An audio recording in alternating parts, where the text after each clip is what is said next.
à toutes et tous. Beaucoup de choses ont été dites à ce micro, mais on aurait pu allonger la liste, camarades. On aurait pu allonger la liste tant les attaques sont nombreuses et concernent l'ensemble des secteurs et des catégories.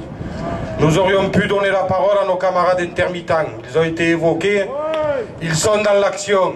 Ils le seront très bientôt dans le département et je veux leur dire ici qu'ils pourront compter sur l'appui de la CGT des Bouches-du-Rhône.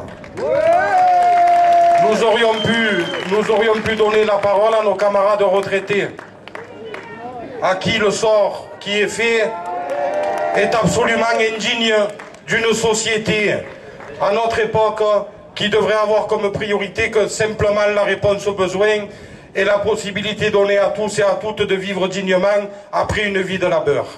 Nous aurions pu donner la parole à nos camarades privés d'emploi, camarades. Privés d'emploi par le capital qui a décidé de nous faire payer une crise qu'il a montée de toutes pièces. Oui, il y a une crise sanitaire, camarades, et nous sommes nombreux et nombreuses à l'avoir payée, de notre santé.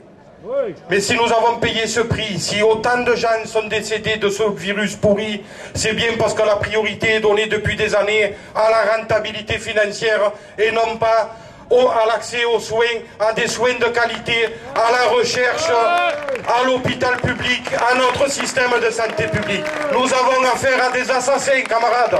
Ils doivent être jugés et ils doivent être punis. Ils doivent être jugés et punis par les travailleurs et par le peuple.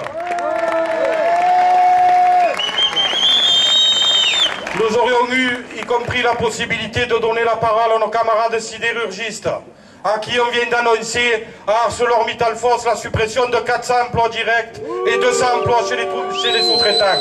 Ils en conviennent même, camarades. Si on laisse faire, à terme, c'est la fermeture de la dernière grande usine sidérurgique des Bouches-du-Rhône. Pourquoi? Au nom de quoi? Encore une fois, au nom de la rentabilité financière. De la même manière, camarades, toutes nos industries sont visées. D'une manière ou d'une autre, elles sont toutes dans l'objectif du capital. Un capital qui, encore une fois, ne prend pas de décision pour améliorer nos conditions de vie et de travail, mais simplement pour remplir les bourses de ses actionnaires. On nous met dans la tête des arguments, camarades, qui semblent irréfutables. Le premier, c'est les questions environnementales. Quelle insulte ils nous font. Qui sont les premières victimes des maladies professionnelles et de la pollution, si ce ne sont les travailleurs et leurs familles? Qui sont les premières victimes? Et ces gens-là, parce que le credo nouveau, c'est de casser, pour soi-disant remplacer. Mais remplacer par quoi, camarades? Remplacer par quoi? L'homme par la machine? Non, c'est remplacer un tiroir-caisse par un tiroir-caisse automatique.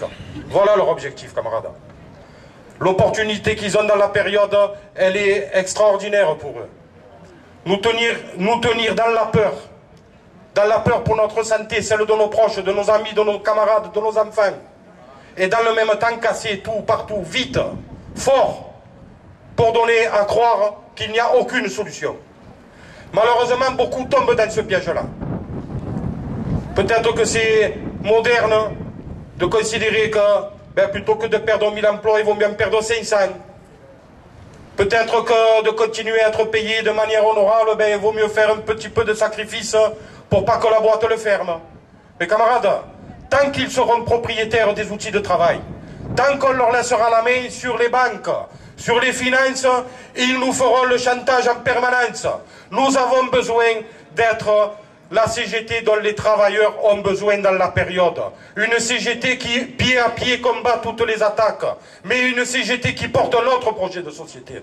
Un projet de société tourné uniquement et exclusivement vers la réponse aux besoins sociaux, vers la réponse aux besoins du pays. Une société qui nous met en situation de produire proprement. Encore une fois, pour répondre aux besoins, une société qui nous met en situation de produire et de coopérer avec les autres pays du reste du monde pour se sortir de la concurrence que les capitalistes nous infligent. Il faut pour cela imposer un autre projet de société et non pas tenter de verdir des solutions qui nous sont appliquées depuis des décennies et qui ne font que nous coûter.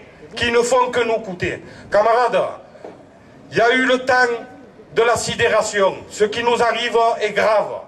Il y a eu le temps de la question. Qu'est-ce qu'on peut faire? Pourquoi? Aujourd'hui, camarades, c'est le temps de la revendication. C'est le temps de la revendication sur la base de nos exigences, sur la base de la réponse à nos besoins, sur la base des richesses que nous créons et qui nous offrent des possibilités largement supérieures à celles dont disposaient nos camarades au sortir de la Seconde Guerre et qui ont su imposer par le rapport de force le programme du Conseil national de la résistance.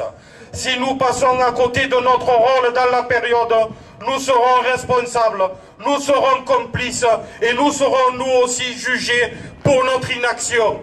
Aussi, quand je dis qu'il est temps de passer à la revendication, à l'exigence, la première des exigences, camarades, c'est de faire en sorte que toutes les organisations de la CGT soient dans leur rôle, moteur de la bataille, proposant des solutions alternatives en rupture totale avec le système actuel.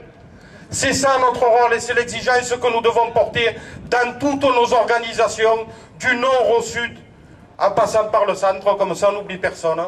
Camarades, notre rôle est là. Le lieu dans lequel nous sommes. Beaucoup ont dit la centrale est en grève reconductible depuis 2018. Camarades, ça fait 20 ans que je milite dans ce département. Depuis 20 ans, la centrale est en bataille pour maintenir l'emploi, pour maintenir nos capacités de production électrique qui sont essentielles au maintien, à la pérennisation et au développement de tout notre parc industriel, que ce soit dans le département ou la région. Si on veut bien voir les choses telles qu'elles sont, les fermetures des centrales à charbon annoncées par le gouvernement s'inscrivent pleinement dans la casse de ceux qui restent du service public de l'énergie.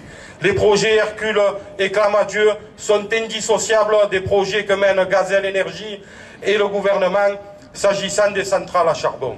Les camarades portent des projets d'une grande intelligence qui intègrent la réponse aux besoins, les enjeux environnementaux. Camarades, nous allons les mener au bout. Je l'annonce ici très officiellement.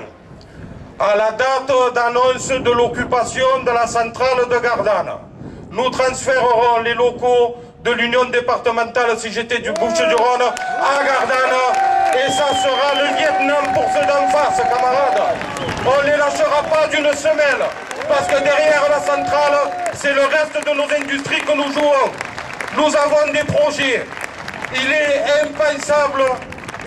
impensable que malheureusement, comme à bien d'autres endroits, nos camarades dans le département et ailleurs se retrouvent en situation de devoir signer des plans de départ, des plans de, comment ils appellent ça, sauvegarde de l'emploi ou un sauvegarde rien du tout.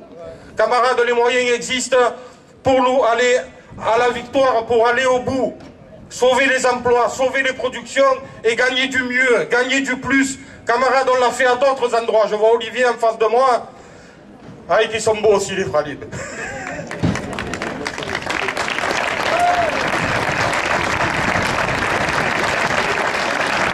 Aussi, camarades, pour ne pas en rester à de belles déclarations d'intention, qui n'en sont pas d'ailleurs, j'ai le plaisir de vous annoncer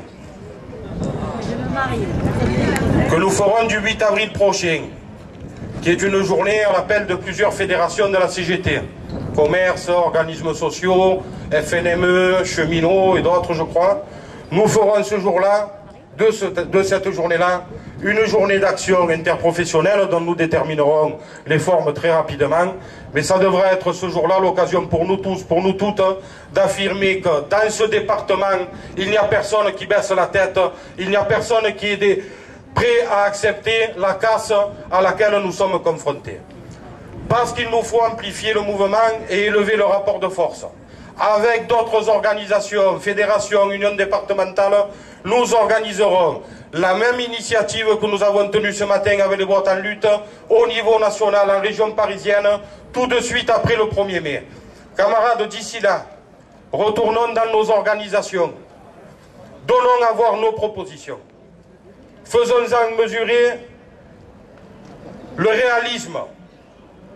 Faisons mesurer à quel point nous avons raison de refuser de nous laisser écraser. Camarades, ceux qui luttent ont raison de le faire. Ce n'est pas un choix, c'est la seule solution.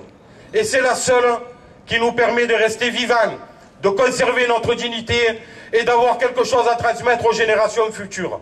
Camarades, le travail est là devant nous. Le plus dur est là aussi devant nous. Les plans sociaux tombent, mais camarades, ils ne sont pas infaillibles. Ça a été dit et redit. Les richesses se créent quand les travailleurs travaillent. Nous devons viser le blocage de l'économie. Il n'y a pas pour ça besoin de s'arracher les tripes. Il faut un cahier revendicatif interprofessionnel dans lequel toutes et tous nous pourrions nous retrouver. Et il nous faut une stratégie commune qui donnera à voir à ceux d'en face ce que c'est l'intelligence ouvrière quand on décide d'y aller de manière organisée et coordonnée. Et qu'on leur fera la démonstration qu'on peut les mettre à genoux face à la volonté des travailleurs, face à la volonté du peuple. Camarades, on va les ruiner. Vive les travailleurs en lutte et vive la CGT. Merci.